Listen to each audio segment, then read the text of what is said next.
Кратки најави за денес. Религиозната група Лев Тахор заминува на 6 март. Градоначалникот Пецаков повика на толеранција и смиреност.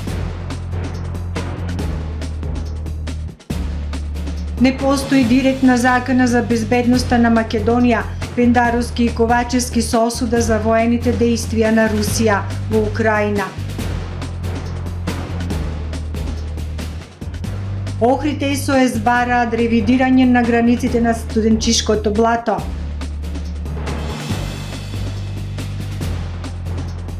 Шест охридски автобуси упатени на технички преглед.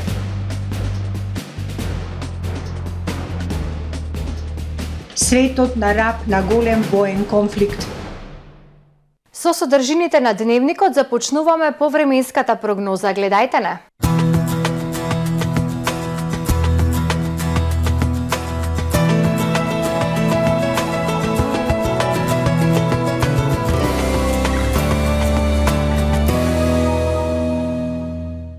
Во Охрид денес студено утро, а во текот на денот претежно сончево, ветровито и релативно топло за овој период од годината со максимални 8 степени Целзиусови. Во текот на ноќта кон петок ведро и студено со умерен мраз. Во петок над централна, северна и североисточна Европа, на Пиренејскиот полуостров, локални врнежи од дожд со ветер. Над Алпите и крајните североисточни делови од Европа снег, во останатите делови стабилно со зголемена облачност. На Балканскиот полуостров во петок времето претежно сончево со локална облачност, топло за овој период од февруари. На крајниот север на полуостровот нестабилно со локални врнежи од дожд. Максималните дневни температури од 8 до 15. Во Македонија во петок студено утро со умерен мраз и утрински температури од -7 до +1. Во текот на денот сончево, ветровито и топло со до умерен северен и северозападен ветер, на западните делови западен ветер. Максималните дневни температури во Македонија од 7 до 15. Во Охрид во петок студено утро, температура -2 степени, во текот на денот сончево, ветровито и топло време со максимална дневна температура од 9 степени. Во сабота умерено облачно време со сончеви периоди, ветровито и топло со идентична температура од 9 степени, а веќе во недела и понеделник облачно, нестабилно време, врнежи од дожд и снег и пад на температурите. Дневната само 3 степени, а локално се очекуваат повеќе од 25 литри воден талок.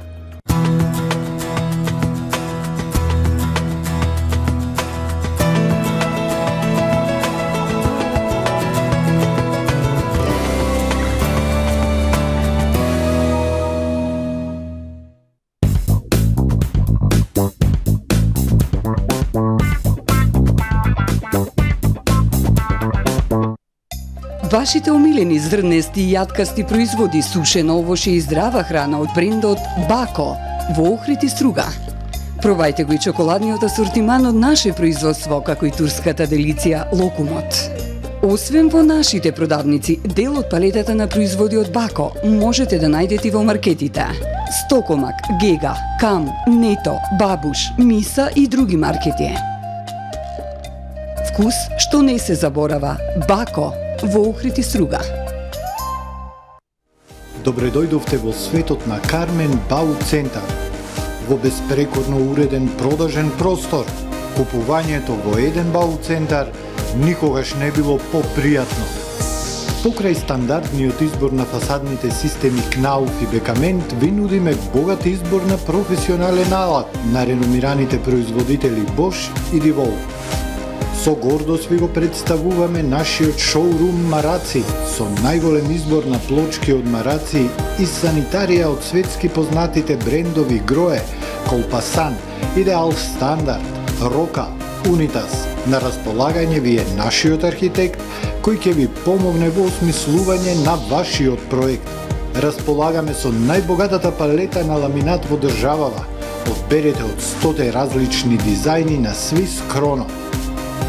Кармен Бау Центар на улица Железничка.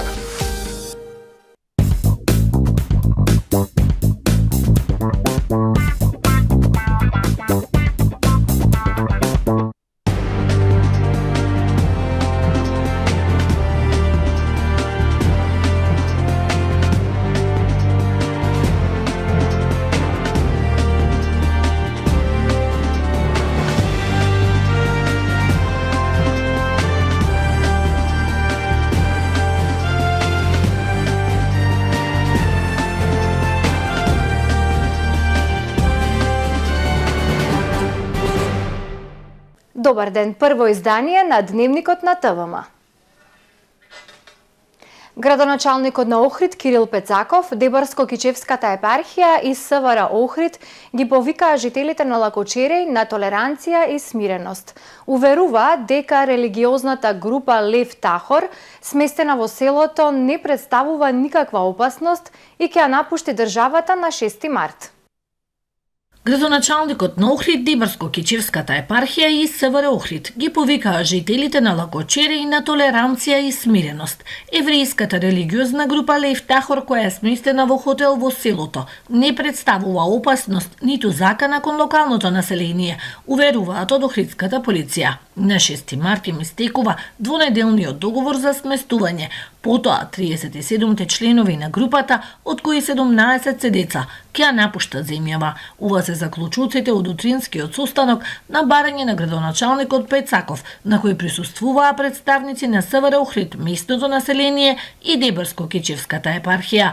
Градоначалникот најави дека утре лично ќе уствари средба со групата Лев Тахор. Едноставно се појави страв, би рекол дали е оправдан или неоправдан е сосема второстепено кај жителите на нашите села Горно и Долно Лакочереј, па пробавме врз основа на разговор да видиме што и како понатаму. Полицијата кажа дека во овие 2 недели имале договор со собственикот на хотелот, тоа тие ќе го испочитувале и потоа напуштале нашата земја, секако и тие како полиција, односно како задолжени за чување на редот и мирот, ќе поразговараат со групата и ние како општина, со лично јас, во текот на утрешниот ден ќе ги посетам и ќе ги замолам она кое што е собственост на хотелот, односно имот на хотелот, се движат тука за да не се создава страв помеѓу граѓаните, односно жителите на Долно и Горно Лакочереј, кој што во овие 2-3 дена е повеќе од видлив. Кажав на почетокот, воопшто не е битно дали од оправдани или неоправдани причини, меѓутоа е присутен и затоа сме ние тука заедно со институциите да поразговараме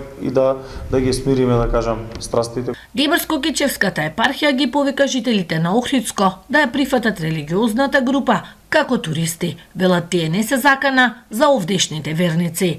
Сметаме дека Охрид и Охридско околијата како туристичка дестинација е посетена од најразлични илјадници луѓе и туристи кои посетуваат Охрид и охридските села, така да сметаме дека според сознанието службите кои се информиравме, сметаме дека и ова верска групација која престојува во село Горно Лакочереј не представува никаква опасност за тамошните верници, не го загрозува нивните верски чувства. Жителите на Лакочереј признаваат дека се вознемирени поради лошите гласини поврзани со еврејската група, кои се однесуваат на киднапирање на деца. Затоа бараат групата да не се шета низ селото и поголемо присуство на полицијата. Лакочеревци, двете села, се мирни луѓе. Лакочеревци, двете села се луѓе за соработка, за сите работи.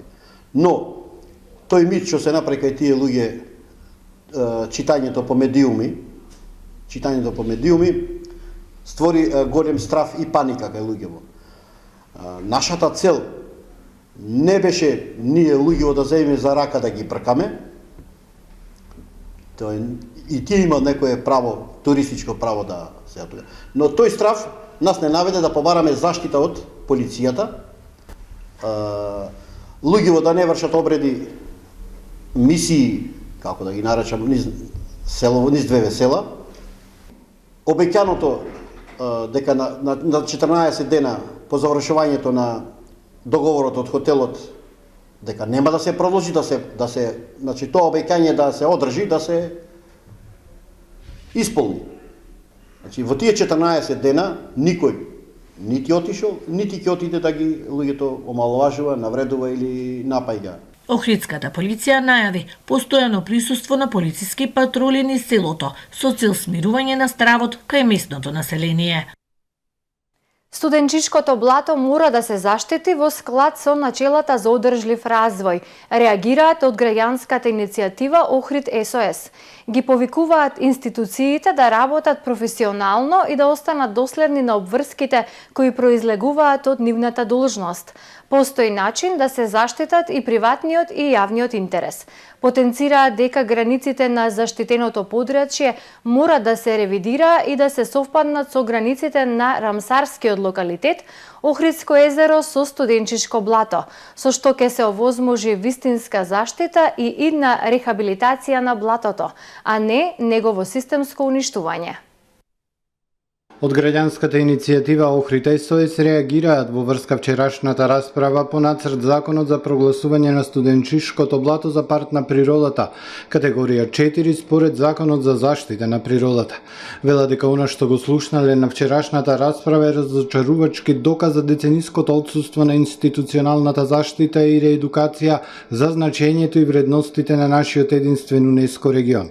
Во врска присуството на група сопственици на приватни имоти кои граничат со заштитеното подрачје, на вчерашната јавна расправа од Охрид СОС подсетуваат дека приватната собственост не е неприкосновена. Во член 30 став 3 од Уставот е јасно дефинирано дека правото на собственост може да се ограничи кога се работи за јавен интерес утврден со закона. Во член 2 од Законот за заштита на природата е сторено токму тоа, со одредба која гласи заштитата на природата представува дејност од јавен интерес. Од Охрид СОС додаваат дека Министерството за животна средина и просторно планирање има должност и обврска да обезбеди максимална заштита на студенчишкото блато. Постои начин да се заштитат и приватниот и јавниот интерес. Блатото е последниот функционален блато екосистем околу Охридското езеро и круцијален дел од УНЕСКО регионот, кој дополнително ужива статус на рамсарско подрачје. Пристапот за негова заштита мора да биде реставрација на блатниот систем, а не како што е сега случај зонирање кој нема да овозможи блатото да се ревитализира, велат од Охрид СОС. Потенцираат дека границите на заштитеното подрачје мора да се ревидираат и совпаднат со границите на рамсарскиот локалитет Охридско езеро со студенчишко блато, со што ќе се овозможи вистинска заштита и на рехабилитација на блатото, а не негово системско уништување. Ги повикуваат институциите да работат професионално и да останат доследни на обврските кои произлегуваат од нивната должност.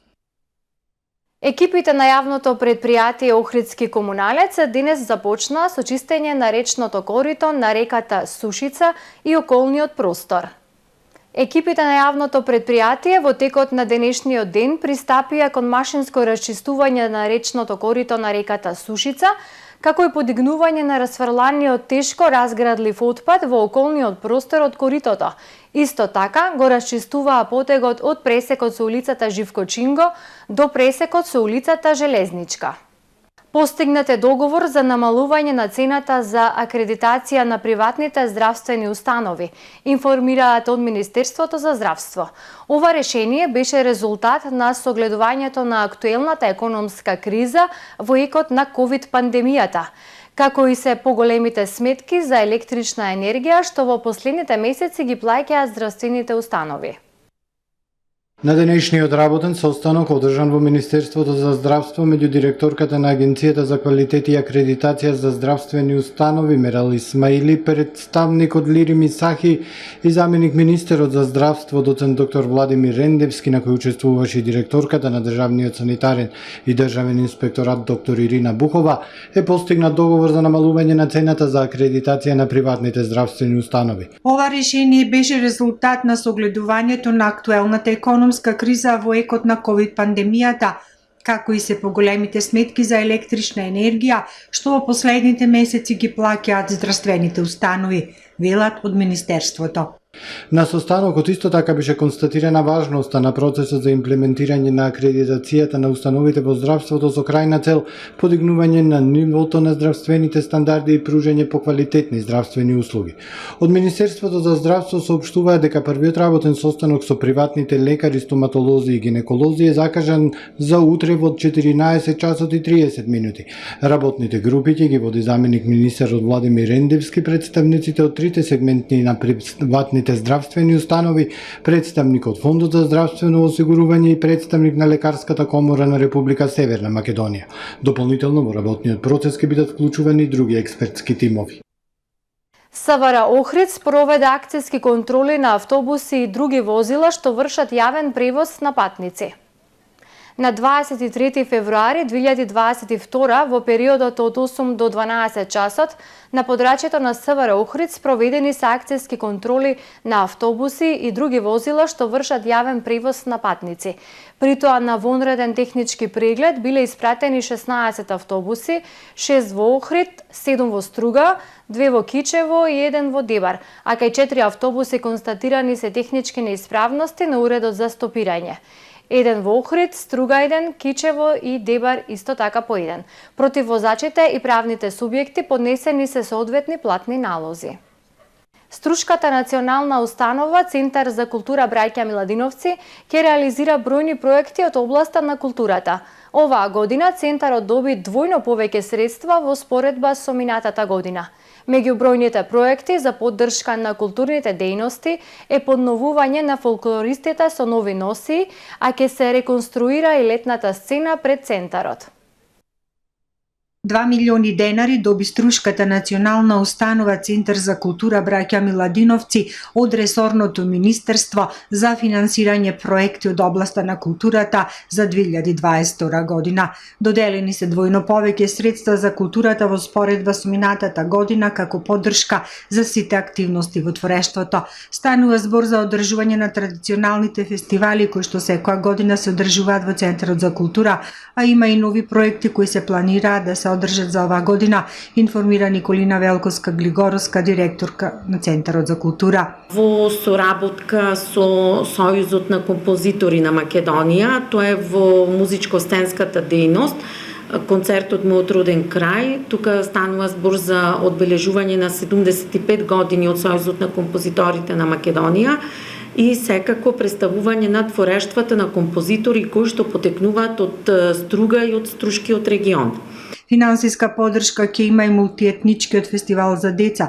Обичаено оваа културна манифестација предизвикува голем интерес за учество од училиштата и невладините културни здруженија. Подновување ќе има и за струшките фолклористи. Во фолклорната дејност оваа година ќе биде збогатена со смотрата на ветерани, гирдан од бисери, а секако е и поставувањето на кореографијата свадба, за чии потреби ќе бидат набавени 10 нови народни носии и инструменти. Предвидени се средства и за театарска представа за деца, за набавка на книги, за изработка на елаборат за збирка на Струшките вечери на поезијата од одржувањето на фестивалот па се до 2021 година. Годинава ќе има и реконструкција на платото пред влезот на Центарот. Ќе се подобри не само изгледот на летната сцена, туку и условите за изведба на културните настани. Охридскиот народен театар годинава доби финансиска поддршка за реализација на 3 представи. Од финансискиот колач на државата, Министерството за култура распредели 2,5 милиони денари за Охридската театарска сцена. Ресорното министерство им даде близу 63 милиони денари за драмска дејност на националните установи од земјава. Од финансискиот колач на државата, Министерството за култура додели 2,5 милиони денари за Охридската театарска сцена. Годинава на Охридската сцена, Центарот за култура Григор Прличев треба да ги постави представите Село на вампирите во режија на Ѓорги Ризевски, за која се доделени 500.000 денари, енергични луѓе со Александар Ивановски, 1 милион денари и секси љубомора со Коле Ангеловски во висина од 1 милион денари. Оваа година Министерството за култура за драмска дејност на националните установи им даде околу 63 милиони денари за проекти и материјални трошоци. Драмската уметност е една од трите дејности покрај музичката и издавачката на кои им се дадени најмногу средства од буџетот на Министерството за култура. При тоа Министерството за 2022 на националните установи од областа на драмската дејност одлучи да финансира 68 проекти во износ од 63 милиони 287.000 денари. Во овие средства се вклучени и материјалните трошоци за установите. За театарски фестивали и дополнителни средства за гостувања наменети се околу 7 милиони денари. Независната сцена ќе е финансирана со 67 проекти кои ќе чинат над 15 милиони денари. Над 16 милиони денари се планирани за да добијат театарски манифестации и фестивали. Председателот на државата Стево Пендаровски и председателот на владата на Македонија Димитар Ковачевски соосуда за воените действија кои Русија ги презема над Украина. Велат, владата ја следи многу внимателно состојбата во Украина. Безбедносната состојба во нашата земја е стабилна и во овој момент не постои директна закана за безбедноста на Македонија.